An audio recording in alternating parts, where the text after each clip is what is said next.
Axis às 10.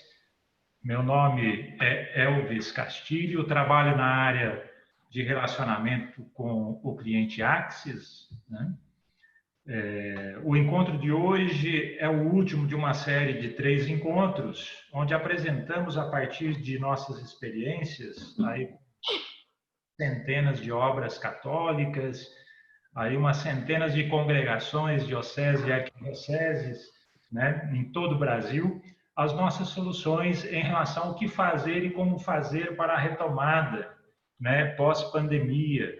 Esse tempo de pandemia é um tempo marcado aí por sua excepcionalidade, incertezas também em relação ao futuro. Então, no primeiro encontro, o doutor Sebastião e a Keila apresentaram as soluções gerenciais, psicológicas e pedagógicas do Axis, né?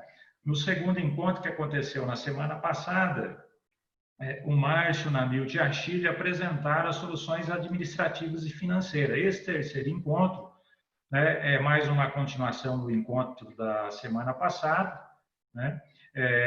O Márcio e o Adilson, né, professores e mestres, né, vão apresentar também aí as soluções das áreas administrativas e financeiras, né? Em nosso site, né, caso alguém queira obter mais informações aí do Axis, ele pode acessar o nosso site.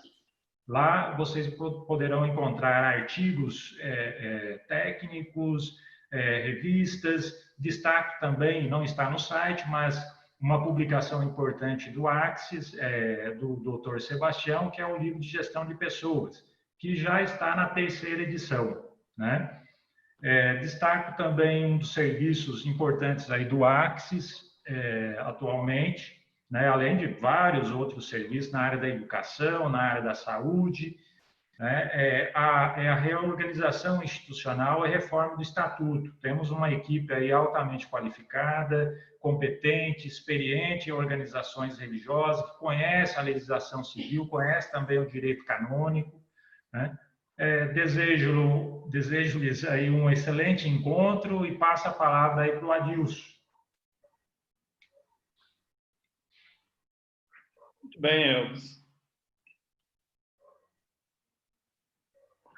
Bom, então bom dia a todos e a todas, nessa mais uma manhã do Axis às 10. Como o Elvis disse, nós vamos então dar uma continuidade às soluções que o Axis oferece para as instituições religiosas, congregações, dioceses, arquidioceses e suas obras em geral, né? Nós vamos iniciar falando das soluções do Axis às 10, com essa fala do Papa da hora do Ângelus, do dia 21. O Papa, ele fala para que nós não tenhamos medo. Ele nos encoraja. Sejamos, então, corajosos, fortes, confiantes diante das adversidades. E com tantas estão sendo essas adversidades nesse momento que o mundo está passando. Final de dezembro para agora, meados de junho, nós estamos aí há 6 meses, então, praticamente, nesta pandemia que virou o mundo de cabeça para baixo. Mas não podemos desanimar, como cidadãos, é claro, e também como cristãos que somos. E o Papa diz, né, como os apóstolos e cristãos dos nossos dias, perseguidos, ameaçados, até fisicamente, em alguns casos, a exortação é confiar em Jesus, porque o Pai cuida de nós na hora da adversidade, do perigo. Estamos num grande momento adverso. Todos nós, todo o mundo. Nós estamos vendo nas notícias países e cidades aqui no Brasil que flexibilizaram em algum momento o isolamento e agora estão retornando, estão fechando. Então é um momento, um efeito sanfona, né? Ele vai e volta. E se não, esperamos, é claro, que tenha uma vacina o mais rápido possível, né, para todo mundo, mas se essa vacina não surgir no momento muito próximo, esta é a tendência de ficarmos neste efeito. Ou, no mínimo, estaremos agindo nesse chamado novo normal, porque o perigo vai estar nos rondando. Talvez não como um leão que nos ronda o tempo todo, mas um perigo que também pode nos pegar de alguma forma, e nós temos, então, que nos precaver. mas não desanimemos, o que o Papa tem nos falado. Tenhamos coragem, confiemos no Pai e, é claro, façamos a nossa parte, né? E o que são as soluções Axis, então? Neste fazer a nossa parte, nós, enquanto instituição de consultoria, as instituições católicas há mais de 20 anos, nós entramos, então, nessa parceria, que é o nosso trabalho, é claro, né? Mas também nas soluções que podem manter as obras da igreja, diria, perenes, de pé. Então, nós vamos procurar nesses conceitos e deixando bem claro que estas soluções Axis, elas existem num todo. O Axis tem esta visão sistêmica de entregar as soluções sistêmicas conforme a necessidade da instituição. É feito um diagnóstico, normalmente, e dentro desse diagnóstico, ou após este diagnóstico, é percebido, é vislumbrado possibilidades, então, de ações que possam dar a resposta àqueles problemas encontrados. Ou, às vezes, nenhum problema é encontrado, mas também para fortalecer, para reforçar pontos positivos que já estejam presentes, e com certeza muitos estão presentes nas instituições católicas. Mas nesse momento específico de pandemia, ao invés dessa visão sistêmica e de um pacote maior, nós então fomos criando estes pacotes menores, adaptando a esse novo modo, ou este novo mundo, esse nosso novo normal, como está sendo dito, e prestando essas soluções em pacotes menores. Então, ao invés de ser um pacote maior, com várias soluções, são pacotes específicos, até porque sabemos também das dificuldades financeiras que muitas instituições estão passando. Então, ao invés de algo grande neste momento, podemos sim entregar este pacotão, mas também pequenas gavetas para problemas específicos. Então, essas necessidades serão analisadas, identificadas, e os desafios enfrentados de maneira bem específica, bem pontual. São respostas ágeis, respostas simples, mas não desmerecedoras. Quando nós falamos de mais de 20 anos na estrada, atendendo congregações religiosas, dioceses, arquidioceses, no Brasil e fora do Brasil, com formação inclusive fora do país, nós estamos falando de pacotes simples, porque nós vamos atender de maneira bem objetiva e bem concreta. Mas com essa visão sistêmica, enxergando todo, com toda uma equipe de mais de 50 pessoas, com variadas formações, com variadas especificidades, para que possa atender de uma maneira bem objetiva e concreta, simples, mas sem perder a profundidade da solução. Serão soluções baseadas em parâmetros, em critérios, então, portanto, com essa experiência de todo esse corpo. São, por exemplo, profissionais que foram diretores de escolas, diretores de hospitais, diretores de obras sociais, diretores de casas de hospedagem, de hotéis católicos. São pessoas que estão ou que estiveram ao longo da vida dentro de sala de aula, ou coordenando escolas, ou gerenciando, ou coordenando equipes técnicas dentro de um hospital. Ou seja, é toda uma experiência, então, desta equipe, dentro desse meio católico, que vai ser colocado à disposição. E não só no meio católico. Este corpo de profissionais que nós trabalhamos com ele, eu e tantos outros mais, nós temos uma experiência dentro do meio católico e uma experiência fora do meio católico. Então, a gente agrega essa experiência, mas sabendo qual é, diria, falar a língua dos senhores e das senhoras. Não é uma língua de mercado aí fora, esse mercado capitalista que devora todo mundo, mas é um mercado, é uma língua que pensa, sim, na necessidade financeira, mas sem perder de lado o ponto de vista social, do humano, da escuta, como deve ser feito e como é feito dentro da nossa igreja. São soluções, então, baseadas em conhecimento real do trabalho em diversas obras, centenas de obras. São centenas de colégios, dezenas de hospitais, centenas de obras sociais, dezenas de congregações trabalhadas para que possamos levar essas soluções que nós chamamos de soluções Axis. E é claro, essa visão sistêmica, essa visão do todo, das dioceses, arquidioceses e diversas congregações religiosas, mas adaptando a diferente obra à situação real de cada uma das senhoras e dos senhores. E sempre baseada na escuta e no respeito. nós sabemos que o tempo da igreja é um tempo diferente, é um tempo kairótico, não é um tempo cronológico. Por isso duram tanto. Então, não é um tempo que para nós demora a tomar as medidas. É um tempo que nós respeitamos e aprendemos com os senhores e com as senhoras e vamos caminhando, sem muito ficar para trás, mas sem puxar demais para correr e cair. Então, uma passada compassada para que possamos atender à necessidade do momento. Bom, então, diversas áreas de atuação, como foi dito aqui, na área financeira, na área pedagógica, na área da economia, na área do planejamento estratégico, planejamento orçamentário, numa área de publicidade e propaganda, numa área bem técnica específica na área médica, numa área de enfermagem, numa área de hospedagem, por exemplo, numa formação nos documentos da igreja, ou seja, é tudo aquilo no qual a igreja atua que nós vamos caminhando, então, ao longo desse trabalho. Muito bem. Então, dentro dessas soluções que já foram passadas, que o Elvis deu uma lembrada rápida aí, né, foram vários, diria, pequenos pacotes. Né? Por exemplo, aconselhamento, consultoria estratégica para religiosos ou religiosas. Seriam sessões de atendimento na área afetiva, na área psicológica, bem específico para religioso e religiosa, que nós disponibilizamos em sessões de 5 sessões, 10 sessões, 15 sessões. É caro, cada caso demanda exatamente um atendimento específico. Protocolo, por exemplo, de gestão de pessoas, protocolo mesmo, né, para religiosas e lideranças leigas. Como que nós vamos fortalecer? Como podemos fortalecer a equipe? E neste momento que estamos distantes? Então, restabelecer confiança, relações, a questão da inter-relação e da intra-relação, é o interpessoal e o intrapessoal. Como nós estamos convivendo conosco mesmo? Como está ou como estão os meus limites? Como está a minha capacidade de controle ou de autocontrole? E como está a minha capacidade de relacionar com o outro? Inclusive, como relacionar nesse momento distante como estamos vivendo.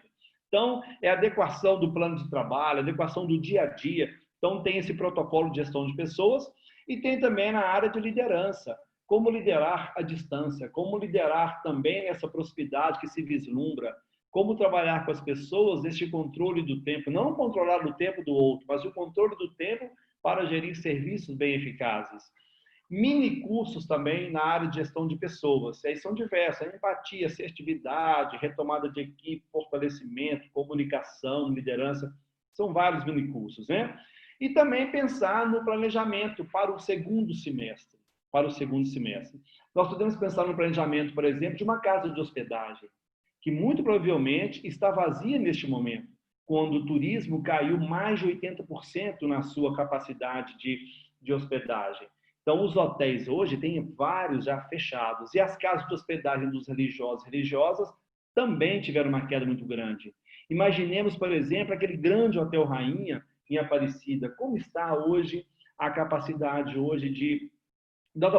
como está hoje o uso das unidades habitacionais daquele hotel, daquele grande hotel que muitos de vocês, não sei se todos e todas conhecem. Muito provavelmente caiu bastante em função do próprio motivo maior de estar ali, que seria a Basílica, né? Que também com toda a sua limitação, como todo mundo está passando. Então, como que é o planejamento para uma casa de hospedagem dentro do momento que nós estamos vivendo? Como que é o planejamento também de um atendimento numa clínica, no hospital, dentro do momento que estamos vivendo, que é diverso de uma casa de hospedagem. No momento que a casa de hospedagem tem uma queda abrupta de atendimento, o hospital pode ter uma elevação abrupta também de demanda de sendo procurado neste momento. São questões diferenciadas, mas também que requerem um planejamento. Como que nós vamos fazer, por exemplo, a volta às aulas? Um planejamento pedagógico para o nosso segundo semestre de 2020, pensando, não concretizando, né? A volta presencial às aulas. E se voltarmos, como vai ser essa volta? Então, tudo isso tem que ser pensado, né? Bom, a revisão ou elaboração do fluxo de caixa, seja na área da saúde, seja na área social, seja na área educacional, seja dentro da província, seja dentro de uma congregação, seja dentro de uma diocese, uma arquidiocese, como vai ser esse nosso fluxo de caixa que estava previsto pagar ao longo dos meses e como vamos pagar? Como vamos ajustar esse nosso fluxo com as entradas e com as saídas? Muito provavelmente, ou possivelmente, teremos que renegociar algumas saídas. que as entradas é difícil negociar, inclusive quando ela vem por pagamento de mensalidades, que o pai ou que o responsável financeiro vem negociar falando que não tem como pagar aquela mensalidade daquela escola, daquela faculdade, daquela universidade. Ou se pensar em termos de diocese a diocese, como que vai ser o nosso dízimo? Como que serão as ofertas numa igreja que está fechada, fisicamente fechada? Ou seja, rever fluxo de caixa em função das entradas, que não sabemos como serão, muitas vezes, com uma queda muito grande, mas as saídas estão aí, batendo na porta. As contas não param de chegar. Na negociação de empréstimos, financiamentos, olha, a gente sempre fala, né? Na hora de negociar o empréstimo, financiamento, refinanciamento, não desmerecendo a capacidade dos senhores e das senhoras, mas temos vários religiosos e religiosas que negociam bem, ou que tem pessoas da equipe que negociam bem. E são vocês que negociam bem, ou essas pessoas, ou terceiros, que realmente terão que negociar. Não podemos colocar qualquer pessoa negociando empréstimos. As taxas, eles falam para a gente, por exemplo, uma aplicação, 90% vai gerar 90% do CD. Olha, cada coisa que a gente ouve ali, se não estivermos familiarizados, conhecendo o que eles estão falando, nós vamos ficar perdidos. O 90% pode parecer pior do que o 100%, e aparentemente é mesmo, mas como funciona isso na prática? Como que é? O que é fundo de risco? O que é fundo mais seguro? O que é aplicação de risco e aplicação mais segura? Como que eu vou, então, trabalhar com a taxa de juros maior ou menor? Como que é? E olha, na hora de financiar, na hora de refinanciar, tem que ser pessoas que realmente conheçam do assunto para não colocar a instituição em risco. E esse momento pode ser necessário. Então, também temos este pacote de solução que podemos auxiliar, né, nesse caso. Elaboração do próprio planejamento orçamentário. Como que nós vamos pensar no planejamento orçamentário se eu tenho que rever o meu fluxo de caixa? O que nós planejamos para... Ele falou assim, não, então eu vou aí, eu tenho umas coisas para pagar de origem. Tem uma fala aí. E aí você acha que eu tenho que receber, que aí fica tudo bem. Não, tá, aguenta, Frei Walter? tudo serviço de banco. Vai fazer a transferência do valor exato. Frei Walter, poderia tirar só o som do microfone, por favor? Ok. Então, como nós vamos fazer a revisão? Nós vamos cumprir o nosso planejamento orçamentário 2020 em função desse novo tempo, desse novo normal. Então, é claro que nós temos que rever esse planejamento orçamentário. O que entraria e o que tende a entrar agora no nosso caixa? O que sairia ou que tende a sair a mais ou a menos agora no nosso caixa? Então, o planejamento orçamentário, a revisão desse planejamento, ou a elaboração, que não tinha feito ainda, é essencial.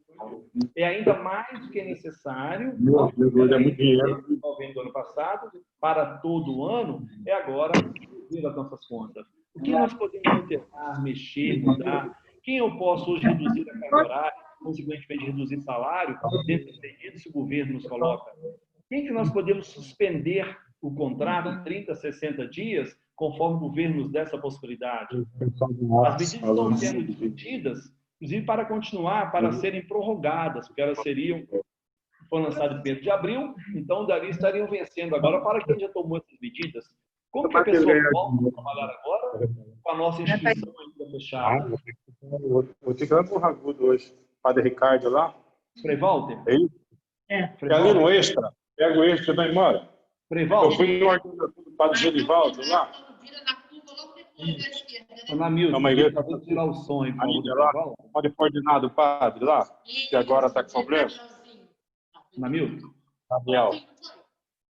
Ô, Márcio, podia tentar tirar o... Adilson, a gente está tirando aqui, mas está bloqueando.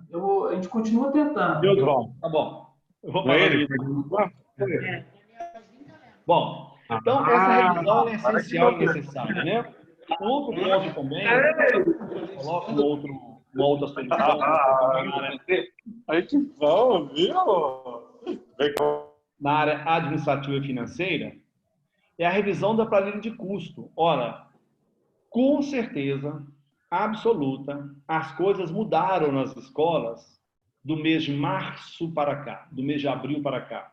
A inadimplência aumentou consideravelmente. A demanda por redução de mensalidades dos próprios pais ou de PROCONs, de projetos de lei, aumentou consideravelmente. No Rio de Janeiro, há 2 semanas, o governo estadual publicou uma lei obrigando as escolas à redução de mensalidades em 30% ou 15%. Obrigando as escolas. Obrigando. E aí teve todas as ações, as escolas, de outros órgãos também, contra aquela medida. E na semana passada, uma juíza colocou uma liminar, colocando aquela lei por hora para baixo. Quando foi antes de, na sexta-feira à noite, um outro juiz embargador derruba a liminar. Olha, as escolas temos que conceder ou não esse desconto. Então, as discussões continuam. Então, a revisão de planilha é essencial, porque quando os pais chegam nas escolas com uma demanda judicial para exigir uma redução de mensalidade, nós temos que provar para aquelas pessoas, pais, imprensa, se for o caso, ou meio judicial, que não cabe uma redução no percentual X, porque a nossa planilha revisada nos permite no máximo isso, ou às vezes não permite nada. Então, a planilha é essencial, a revisão da planilha de custos para as escolas. Então, também é um pacote que nós oferecemos, bem pontual, para que isso seja feito. E hoje, um novo pacote, diria assim, não um pacote que nós não tínhamos apresentado ainda, é quanto à revisão da filantropia.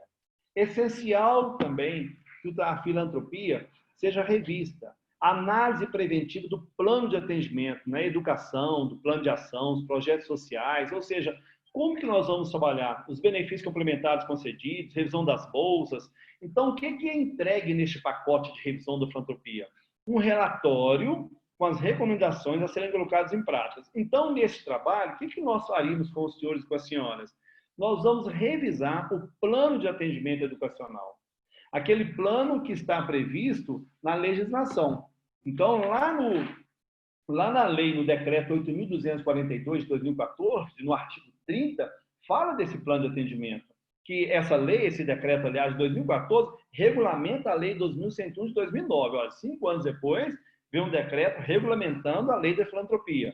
E lá cobre esse plano de atendimento.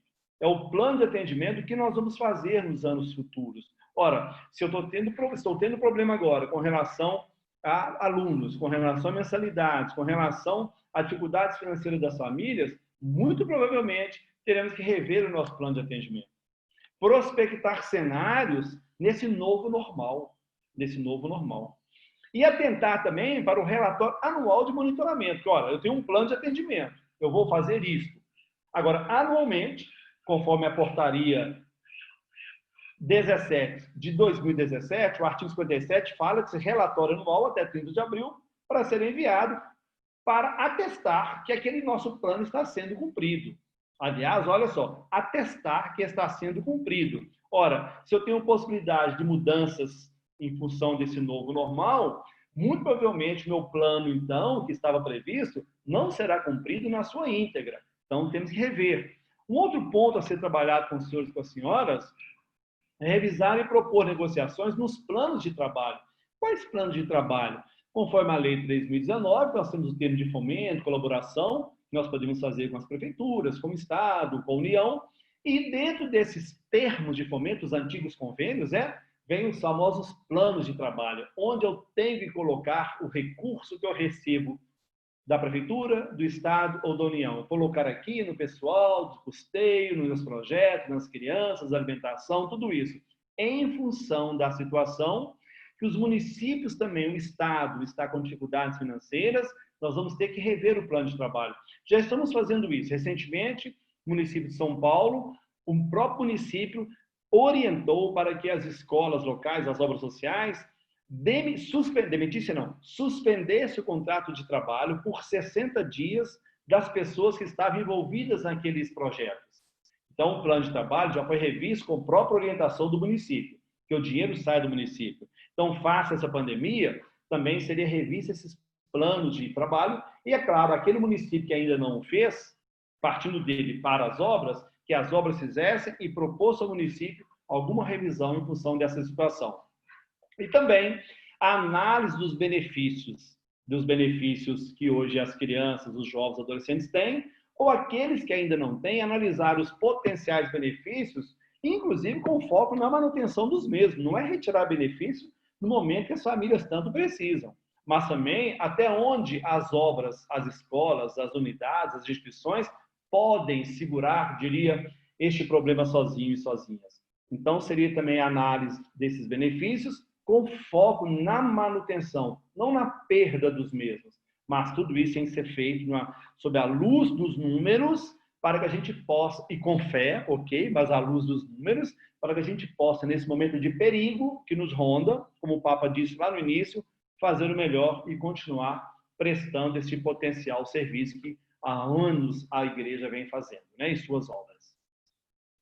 Bom, então, analisar a partir das referências desse comitê de crise criada pela unidade, pela escola, essa possibilidade, então, de inclusão desses outros que ainda não estão, não é isso? E, é claro, aqueles também que já têm um parcial, que podem vir a demandar um total, sob a luz dos números, de um planejamento orçamentário, de uma planilha de custo, para ver até onde nós conseguimos fazer. Quando eu digo nós, é claro, as escolas, as obras, com esse apoio, né? Considerar também as recentes mudanças de jurisprudência, conforme a ADIM, a análise direta de inconstitucionalidade 4480, que revê todo o processo da filantropia. Então, nós temos que agora tentar, dependendo da necessidade da instituição, da escola, quanto à filantropia, da obra social, da escola, claro, nesse caso aqui principalmente, ou mais, diria, o foco maior nela, como que nós vamos atender? Qual é a nossa obrigação realmente? É com bolsas ou é atender o Código Tributário Nacional no seu artigo 14? Ou seja, essa análise da situação atual das senhoras e dos senhores para ver o que eu tenho que fazer ou que rever amparado nessa legislação que me apoia hoje. E por que eu falo apoia hoje? Porque nós sabemos ou nós prospectamos que uma nova lei de filantropia vai surgir. O governo, a tendência é ficar com todos os seus direitos, lá também seus deveres, mas cercando de alguma forma para que não perca muita coisa, né? Ou que não perca mais, ou que não perca tanto. Então, uma nova lei tende a surgir, talvez restritiva como aqui está, ou como aqui era, aliás, né? Que aqui está, teve mudanças. Mas atentar para essa nova lei, nos preparar para ela, mas usar aquilo que a ADIM 4480 nos permite, né? Ou seja, à luz das tendências dessas mudanças que podem surgir, o que fazer? Como que nós temos e nós podemos agir nesse momento? Então, são alguns pontos aí também desse pacote 8, desse pacote pontual da revisão da filantropia, em função da pandemia. Nós fazemos esse trabalho também de análise da filantropia, ao longo dos anos, né? Como vai ser a filantropia em 2021, 2022, os planos, mas esse aqui é um pacote emergencial em função dessa situação que estamos passando. Ô, Márcio, por favor. Adilson, muito obrigado. Quanto a essa questão da filantropia, que o Adilson discorreu rapidamente, que apresentando essa solução do Axis aí rapidamente, eu queria só comentar uma parte que, o ano passado, né, um evento que aconteceu lá na PUC de Goiás, em que foi apresentado, foi mais um evento internacional do acordo da Santa Sé, onde foi discutido, né, o acordo da Santa Sé, mas também haviam diversas instituições sociais presentes. Então, surgiu naquela ocasião um grupo de trabalho, do qual o Axis também faz parte, para discussão de uma possibilidade de mudança na legislação da filantropia. Né? Naquela ocasião, com a presença do senhor Núncio Apostólico, diversas autoridades de ministros, diversas autoridades, foi-se discutida e cogitada a possibilidade de mudança na legislação, da própria filantropia. Mas uma mudança um pouco diferente, sabe? Não dessa que a gente está aguardando e agora, que o Adilson colocou, por conta dessa insegurança jurídica aí, da questão da ADIM, que realmente mudou essa concepção de bolsas na educação básica, né? Exclusivamente na educação básica, mas é uma mudança em relação ao porte das instituições. Então, existem hoje, graças a Deus, mesmo com a pandemia, as questões caminharam, né? As questões ligadas a isso caminharam, as discussões, esse grupo de trabalho, ele desenvolveu algumas atividades, e existe hoje um projeto de lei complementar, que é um projeto 162, e um projeto de emenda à Constituição, que é um projeto 194, que estão apresentando a possibilidade de enquadramento das instituições sociais no que eles estão chamando de simples social. Ou seja, esse grupo de trabalho colocou a necessidade da gente diferenciar os grandes grupos, as grandes instituições, que, de certa forma, tem uma estrutura capaz, às vezes, principalmente nessas questões ligadas aí à pandemia, nessa imprevisibilidade da pandemia, eles conseguem caminhar, conseguem crédito, se necessário for, mas a gente tem uma grande realidade que a maioria das instituições de pequeno porte, às vezes congregações que têm instituições menores, estão passando por muita dificuldade. Então, quando a gente pensou no Axis, nessas soluções Axis, a gente está falando especificamente de segregar, de separar, para que a instituição tenha acesso àquilo que efetivamente ela precisa. Mas voltando à questão da PEC e do que eles estão chamando lá de simples social, a intenção é exatamente essa também. Olha, definir, por exemplo, um limite de faturamento para instituições pequenas, e aí desburocratizar. Então, essa proposta, esse projeto de lei complementar e essa proposta de mudança à Constituição, ela tem o intuito de facilitar a vida das instituições menores. No projeto de lei que a gente está discutindo e que vai ser apresentado agora pelo Estado de Goiás, deputado federal Francisco Júnior, ele coloca exatamente 1.000 funcionários, ou seja, toda instituição que tiver social, tiver até 1.000 funcionários, um faturamento de 4 milhões de reais, é considerada uma instituição de pequeno porte.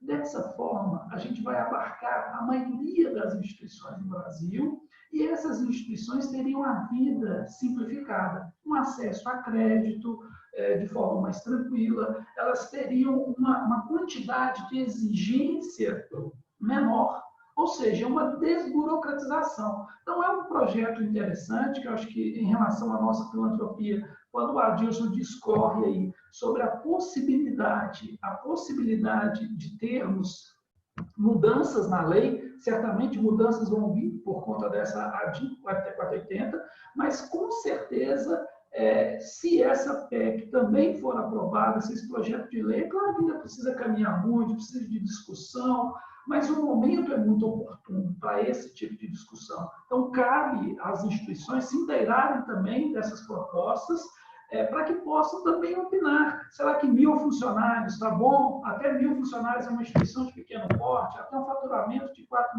milhões ou 4 milhões e 800 seria melhor. Ou seja, para que a gente tenha uma interpretação também como instituições simples. O Adilson, você volta lá, por favor? Tentando aqui. Tá.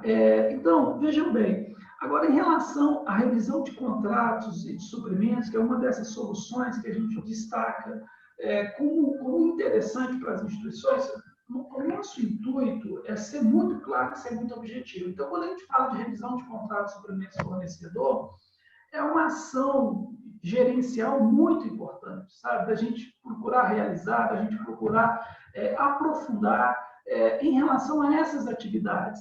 A gente precisa proceder a uma análise técnica dos contratos, com ênfase nessas questões gerenciais, buscando alternativas para, caso necessário, manter realmente o equilíbrio dessa relação e o compromisso de cumprir com essas obrigações. Ou seja, a gente precisa chamar os fornecedores, os responsáveis pelo suprimento, para que eles sentem conosco e vamos buscar uma solução em conjunto. Não dá simplesmente para a gente querer, eu assumir aquela obrigação, eu vou cumprir de qualquer jeito, como que eu vou cumprir? Então, é importante chamar o fornecedor, chamar o prestador de serviço. A gente tem falado isso desde os primeiros encontros do Axis às 10, quando a gente abordou lá as questões ligadas à comunicação, também com os fornecedores, também com os prestadores de serviço. É muito importante dialogar, é muito importante conversar e fazer uma análise técnica realmente dos contratos. O que eu contratei é o necessário para esse momento, para a instituição, é o que a gente precisa, ou a gente pode mudar. Propor aos fornecedores realmente uma readequação das condições pactuadas. Então, a gente tem entrado em diversos clientes, em diversas entidades que a gente está atendendo, exatamente para readequar. Olha, essa quantidade de apostila que eu comprei, essa quantidade de material, essa parceria que eu fiz com a escola de inglês, porque a minha instituição agora ia ser bilíngue, eu preciso repactuar? talvez seja necessário repactuar. Então, a gente tem feito, dentro dessas análises de contrato de suprimentos, a gente tem realmente procedido a análises mais profundas de readequação e buscar, com esses parceiros, com esses fornecedores, as alternativas e novas ideias aplicáveis. Ou seja, a solução, às vezes, não vai partir só da sua instituição. Essa solução vai partir de uma discussão e de um trabalho em conjunto com os fornecedores. Agora, é uma análise técnica, é uma análise realmente sentar e avaliar. Não estou dizendo aqui só uma análise jurídica, não. O jurídico vai implementar aquilo que o técnico propor, ou vai dizer, não, dessa forma não dá, vamos buscar essa outra alternativa aqui. Mas, primeiro, é uma análise gerencial. Uma análise gerencial. Então, em relação a essa questão de revisão de contrato de suprimento, é uma ação gerencial muito importante. Você passa, por favor, Edilson?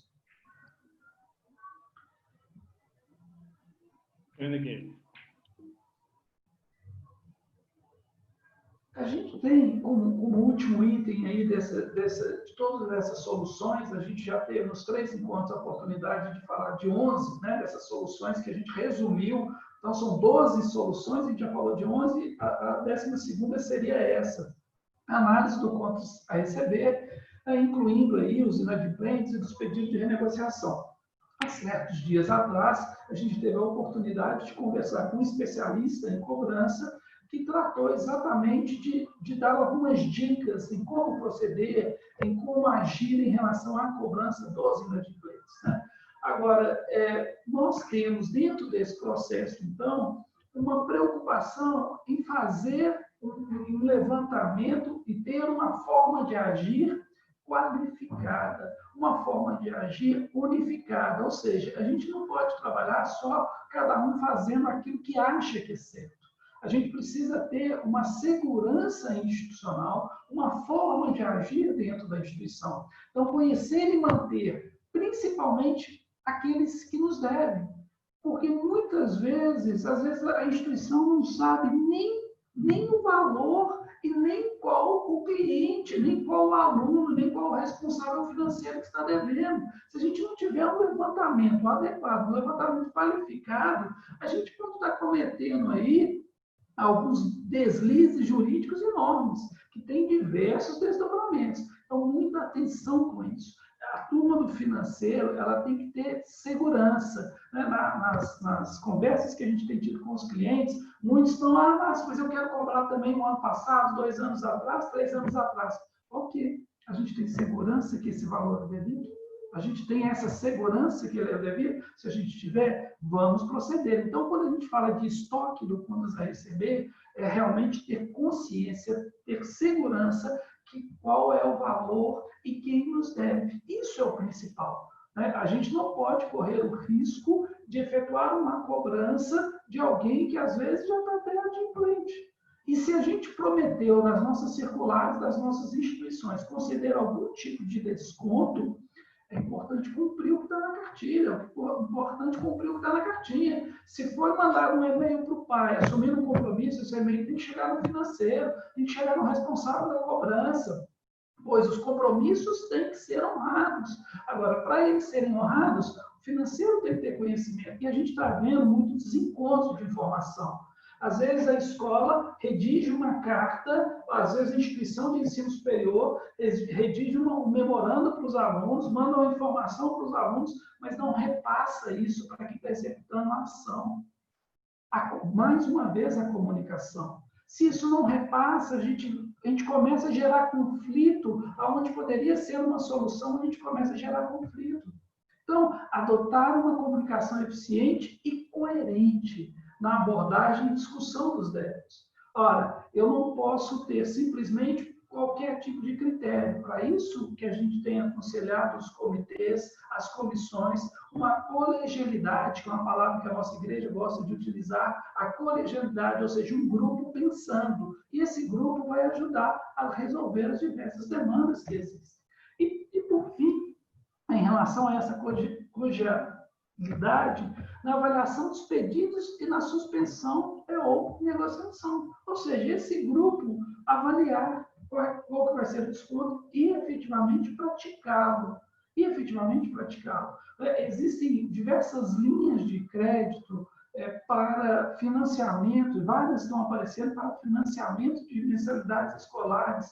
Aí a gente tem que ver o que seria mais interessante para a instituição. Não é aceitar qualquer tipo de negociação, não é aceitar a proposta do banco que eu trabalho. Olha, se existe, qual que é o parâmetro do outro banco?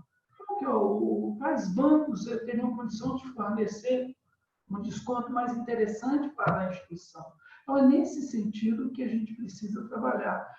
Em todos os aspectos, em todas as soluções, o diálogo, a comunicação, ela é muito importante. Agora, aqui no Contas a Receber, a postura, por isso que a gente propõe um treinamento para quem vai fazer essa primeira cobrança, um treinamento interno, uma qualificação dessas pessoas que estão responsáveis por pegar o telefone, por ligar, ou responsável por mandar uma mensagem de WhatsApp, ou por mandar um e-mail. Dependendo da forma como isso é feito, a gente às vezes consegue criar um vínculo e aí romper algumas barreiras. Porque se ele não pagou, algum motivo não tem. É claro que tem aquele devedor contumaz. Mas se a gente consegue criar um laço de comunicação, e isso sendo feito de forma amigável, a gente consegue caminhar. A gente consegue ter um êxito e trazer que o compromisso da instituição, o compromisso dos pais, o compromisso de todos, para que a gente possa dar sequência nessa atividade, na nossa atividade, que a gente possa dar sequência nas obras da igreja, porque a gente está falando aqui de obras da igreja. Então, essa é uma preocupação grande que a gente tem. Adilson, era isso quanto aos dois recados, eu te devolvo aí a palavra. Muito bem, Márcio. Dando continuidade, então, algumas considerações finais.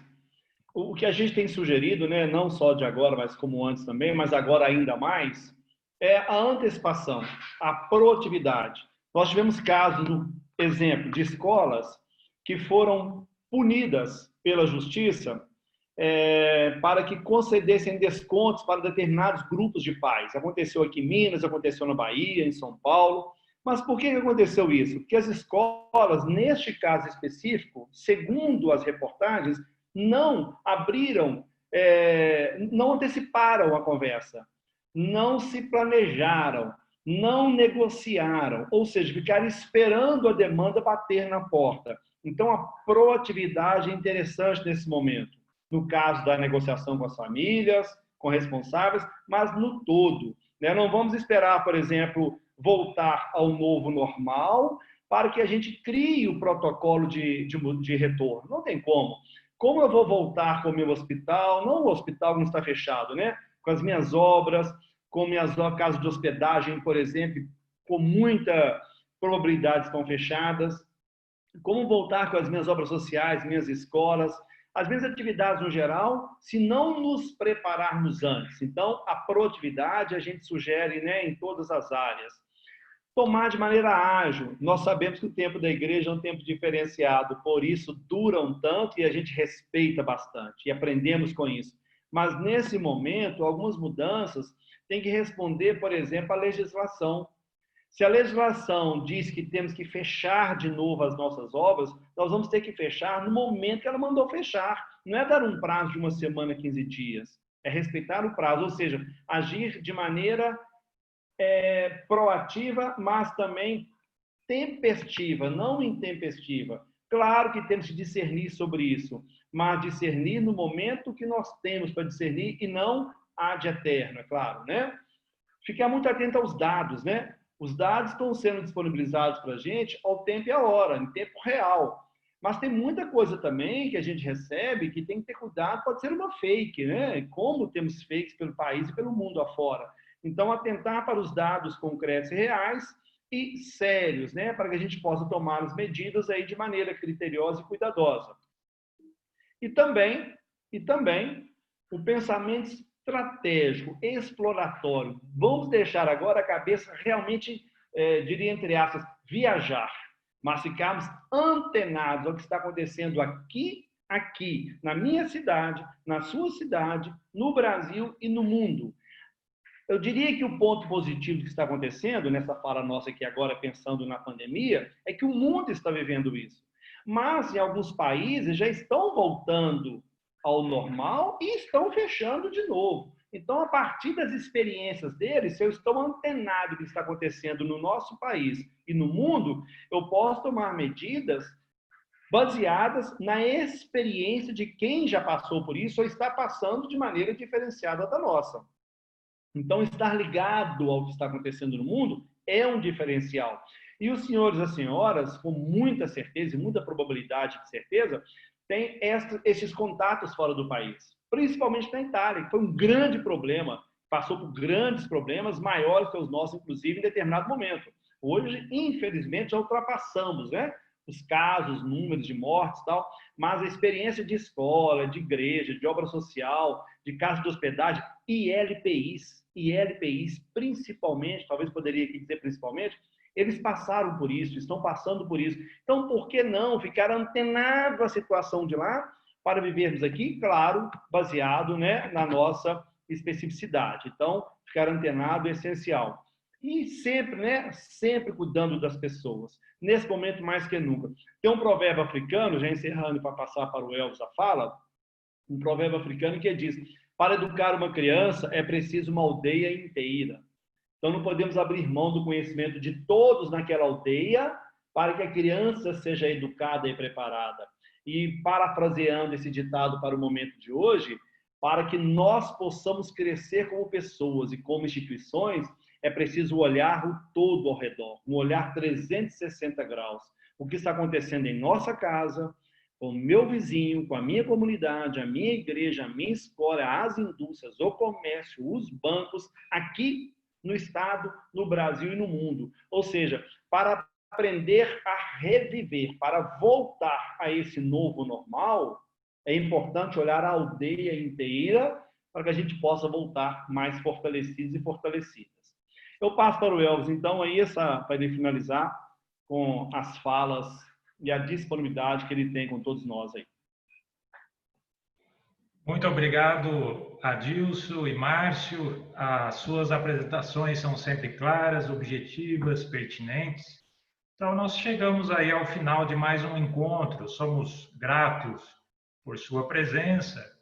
Caso você queira conversar sobre alguma dessas soluções ou até mesmo sobre algum outro serviço do Axis, eu estou à disposição. Fique à vontade para fazer o contato pelo telefone, o Zap, o e-mail. Estamos realizando aí diversas reuniões também virtuais, inclusive para falar de algumas dessas soluções. Então, também nós estamos à disposição. Não deixe de acessar o nosso site, né? E caso alguém tenha interesse no livro do Sebastião, do Dr. Sebastião, que é o Gestão de Pessoas nas Entidades Confessionais, é só fazer o contato com a gente também através aí do WhatsApp, né?